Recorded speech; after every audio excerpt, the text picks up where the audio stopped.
How to know when to multiply or divide in an arithmetic reasoning word problem. But before we get started, head to ASVABdrill.com and scroll down to get your ASVAB study guide of 2025. We'll send this directly to your inbox. Okay, so knowing when to multiply or divide in an ASVAB arithmetic reasoning word problem can be tricky, but there are some clues in the wording. All right, so here's a quick breakdown.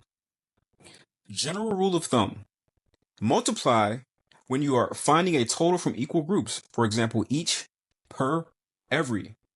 Scaling something up, repeating something several times.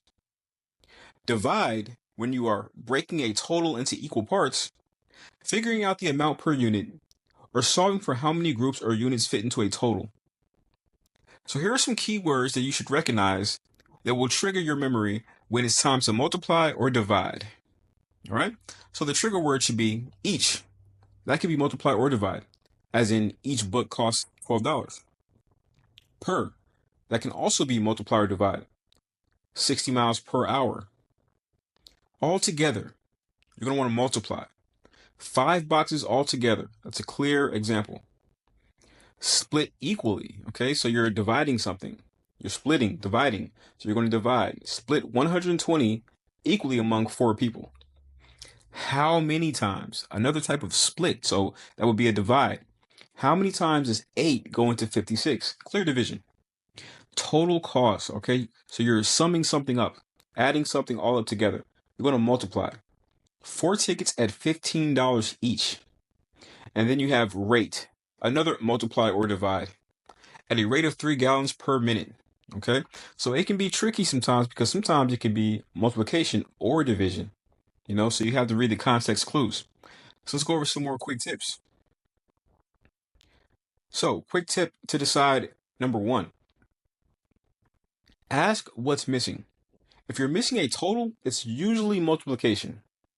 If you're missing a part of the total, like per person, it's usually division. Look for units. Dollars per hour, miles per gallon, pages per book often means divide. Okay?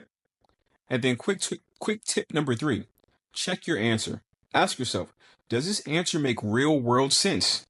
If not, then flip the operation. So we have a couple of examples here, one for multiplication and one for division. A pack of pencils costs $3. How much for 4 packs?